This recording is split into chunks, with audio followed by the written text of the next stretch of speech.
So another pick for this challenge.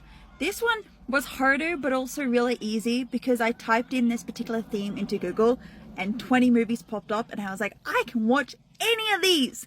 But also it was like, holy crap, I'm gonna have to watch a movie with this particular theme, and I'm kind of lazy. I'm a couch potato man. No. But anyway, today's theme is a film about a black sports figure.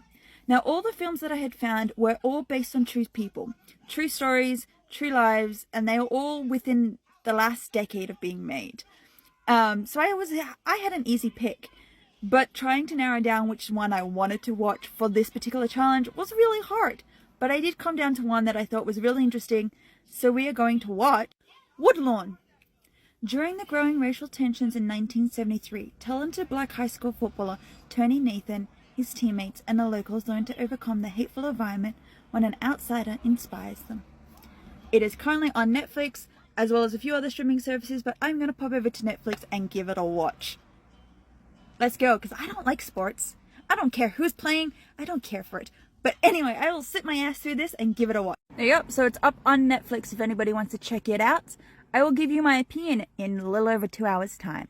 Then realistically, it'll probably be like less than 3 minutes' time, but whatever's. So I'm about 40 minutes into this movie and it's really pissing me off. Before you throw your pitchforks at me, let me explain. Now, I picked this movie because Google said it was a black sports figure movie. I picked this movie because it was supposed to be a focal point on a black man and his journey into like segregation. Is it segregation? Out of segregation? And how racism is trying to be gone from football, from school football, right? That's the movie I fucking picked. Why the fuck is this a white movie? I fucking mean it. 40 minutes in, I can count on one hand how many black cast members there is. 40 minutes in, I've lost count on how many white fucking people there are.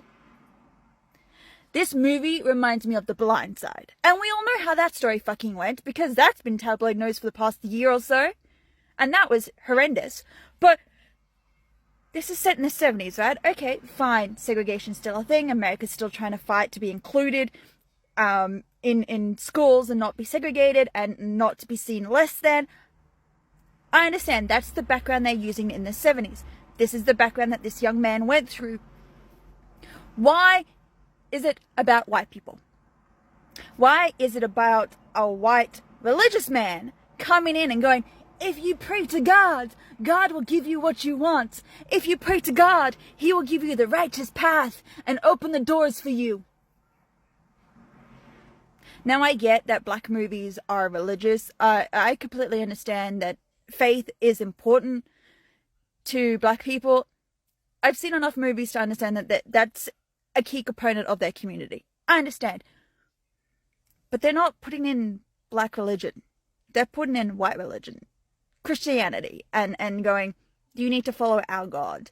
And then I Googled this fucking movie. I Googled who the fuck the directors were and the writers were. They're all fucking white men. This is what I get pissed off with. I'm trying to do my Black Cinema Challenge because I want to educate myself, because I want to see more than what I'm used to seeing in my little bubble, right? How can I fucking educate myself when 99% of the black movies I watch are written or directed or produced predominantly by white filmmakers?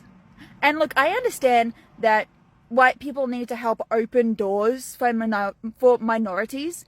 I understand, because we need to help. We need to be allies. We need to stand by their side and show them that we're there to be their support and to listen to their voices. I understand.